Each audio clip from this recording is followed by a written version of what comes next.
Programang ito ay rated SPG, striktong patnubay at gabay ng magulang ang kailangan. Mabigat na karma ang agad nasasalubong kay Rigor matapos ang madugong insidente na kinasangkutan niya. Hindi niya inaasahan na sa isang pagkakamali ay habang buhay na magbabago ang kanyang kapalaran at ang takbo ng kanyang buhay.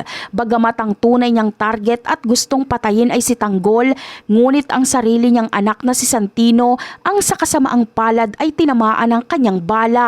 Dahil sa nangyaring ito, huli na ang lahat para bawiin ni Rigor ang kanyang ginawa dahil nangyari na ang isang bagay na kailanman ay hindi niya ginusto. Kahit na mataas ang katungkulan ni Rigor bilang hepe ng mga pulis, hindi siya makakatakas sa kamay ng batas dahil sa krimeng kanyang nagawa.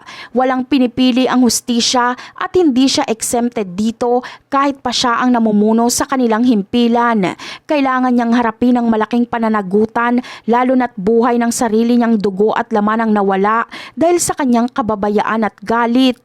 Ang pagiging alagad ng batas ay hindi magsisilbing proteksyon para malusutan niya ang bigat ng kasalanang ito. Dahil sa matinding pait at galit, si Marites mismo ang nagpasya na sampahan ng kaso ang kanyang asawa para sa pagpatay kay Santino. Hindi matanggap ng isang ina na ang taong dapat ay nagtatanggol sa kanila ang siyang naging dahilan ng pagpanaw ng kanyang bunso.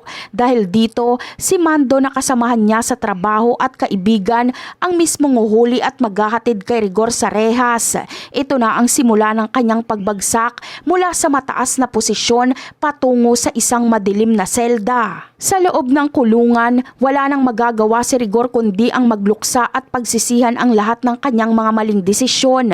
Ang sakit na nararamdaman niya ay doble dahil alam niyang sa sarili niyang kamay nagmula ang bala na kumitil sa buhay ni Santino. Wala nang saysay ang anumang luha o pagsisisi dahil hindi na ito maibabalik ang buhay ng anak na nawala nang dahil sa kanyang paghahangad na mapuksa si Tanggol. Ang apat na sulok ng kanyang selda ang magiging saksi sa kanyang matinding pangungulila. Sa huli, napatunayan na isang malaking pagkakamali ang ginawa ni Rigor na gamitin si Santino bilang pain para lang makuha ang kanyang kaaway. Ang kanyang plano na ubusin ang buhay ni Tanggol at ang grupo nito ay bumalik sa kanya sa pinakamasakit na paraan na posibleng mangyari. Nawalan siya ng anak, nawalan ng dangal at nawalan ng kalayaan dahil sa sarili niyang galit at maling diskarte. Ngayon, kailangan niyang pagbayaran ng bawat sandali ng kanyang buhay sa loob ng bilangguan habang daladala ang bigat ng konsensya. At yan ang aabangan natin. Bye!